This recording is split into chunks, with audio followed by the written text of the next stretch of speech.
Hello and welcome to this Artist Series interview at the Sound Co. My name is Byron and today I am joined by David Andrew. How's it going, man? Yeah, it's good, man. How are you? Excellent. I'm very good, thank you. Good to hear. So you are a composer, a producer, a songwriter, a professional keyboard player, screenwriter and executive producer, plus a husband, a father of 3.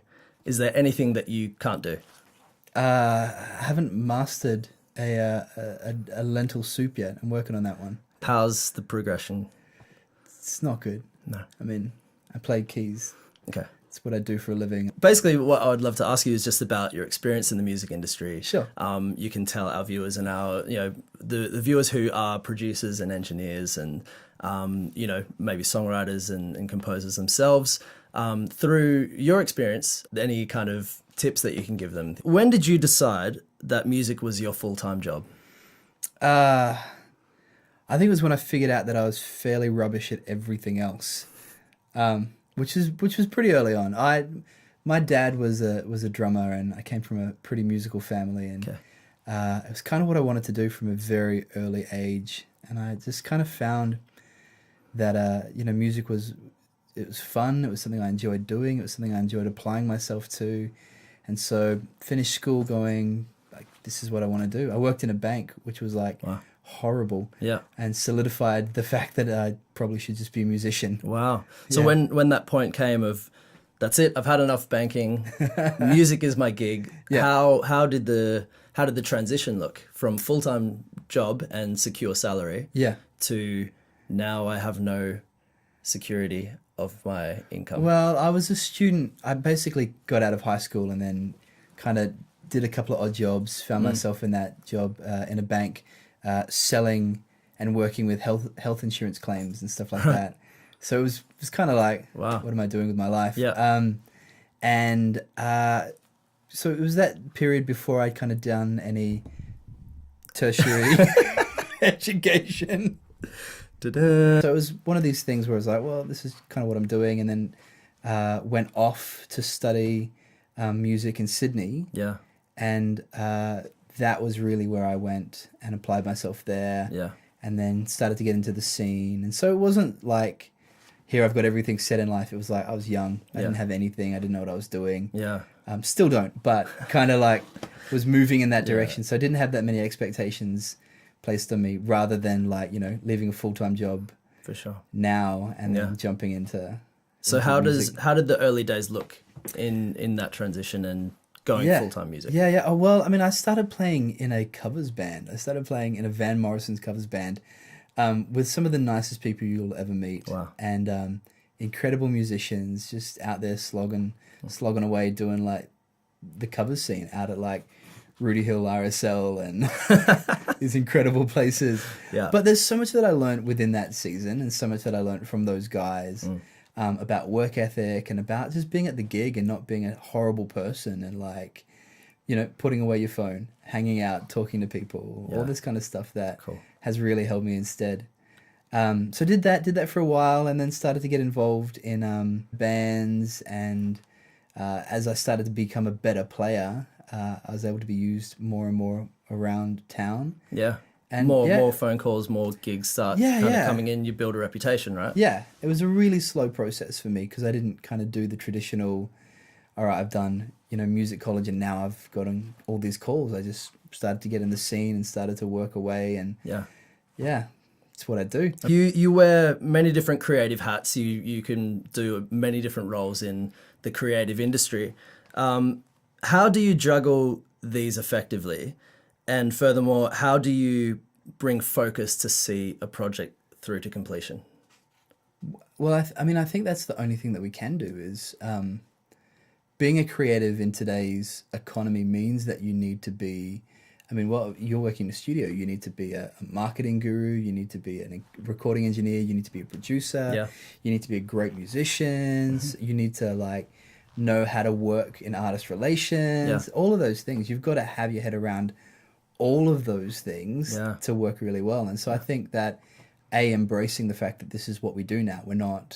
I don't have the luxury of being, well, I just write songs and I don't. Sure. You actually have to be about the creativity and the business, and about how it's perceived, and about, you know, updating your skills and updating your gear and all that kind of stuff all the time. So I think that you need to do that, but I also think that you need to, and what you said is, you need to finish projects. Like, you need to go, that's cool, we've got this, we've started this thing, let's see it through to completion. Sure. Otherwise, I think the leaning of most creative people is to like start 1 trillion projects, and then we get to like that project plateau where it's like, oh, Everything's half finished. this is cool, but I want to do something else now, and then that Sure. just drops off. And so you got to make sure that you finish stuff. Otherwise, you'd be like the best, most creative, poor person in the world, most unrecognized artist, because you're incredible, you've got great ideas, but you never see anything through to completion. Wow. For me, I have people in my world. My wife is incredible, because she, all the good ideas I have as a musician, or good projects or stuff like that, pretty much is just stolen from my wife. How good is having a wise wife? Oh, my wife is very wise. I got married this year, and so I'm really fresh to it. But like, she's incredibly wise. Oh, they save you every day in 1 trillion reality different checks ways. every day. They're like, oh, okay, yeah. all of my good ideas are essentially my wife's. Amazing. That I've, Does she get any credit for them on your albums? Every single time. Well, she gets the money, but and a thank you note. And but flowers no, and chocolates. I kind of do the creative work, but she's actually the creative genius. Yeah. And I'm so happy. I'm so happy to admit that. It's a good balance, really. This is slowly turning into a marriage counseling thing. So if you're a musician or an engineer, get married, or creative, find a good wife or a husband. Yeah. And they'll look after you. That brings me kind of like spinning off to another question. You're married with 3 kids. Yeah. And you're a full-time musician. Yeah. How does financial pressures and life happens to all of us? How do you navigate that when there are mouths to feed? There's someone that you need to support, and supporting yourself and your dream and your career and your goals. How do you do that?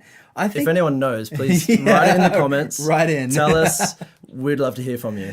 No, I think that you I think there is that right amount of pressure that happens when you have mouths to feed and you have rent to pay and you have I think you can live in this world of like unrealistic expectations as an artist, and you can kind of try different things, but there is less momentum to finish projects. But because I have a wife, because I have kids, because I have bills to pay, I think that you learn to get to those places of creativity quickly. I think that you're not so artsy and just blown about by like, I just got to go where the inspiration is. I think so. You're more calculated in your choices. Yeah, I think you learn to get up and you go, well, I'm going to create today. I'm going to, I'm going to make something. It's not just wherever the wind goes, and you got to be productive. Yeah. And in all of that, like, it's being a creative and being married with kids, with 3 kids. It's not an easy task. It's not an easy thing to do. Back in Australia, one of the things about when people ask what I do, I'm like, oh, well, I'm a person who travels for a living and sometimes I play music. Because that's kind of the industry in Australia, is you're traveling so far and playing gigs out there, here, there, and everywhere. And so a lot of my job is traveling. You've got to create boundaries that work, and I'm not, the best at it, and I'm still learning how to do that really well. And sometimes we make the wrong call, and then but thankfully I've got a wife who's like, I don't know if you should have done that. I'm like, reality checks. Yeah, you're right. Yeah. Okay. Oh yeah, you're the one with the good ideas. All right, cool.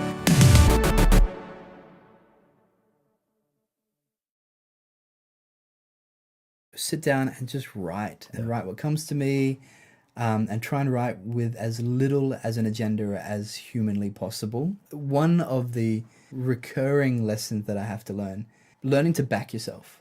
You need to have a certain amount of healthy ego as a musician to kind of go, what I'm doing is awesome. Why don't I keep writing another better song? And then you just keep working towards your craft. But you have to go like, people are going to get on this. The stuff that you do tomorrow is going to be better than the stuff you did yesterday. Totally. If our entire identity is in the fact that like, look at how different I am, like that's not going to help. But if we go like, well, I think that I've got something to offer. I think there's this divide that we make ourselves feel special for, and It's to prop up our ego. I'm not Yeah. like them. Yeah.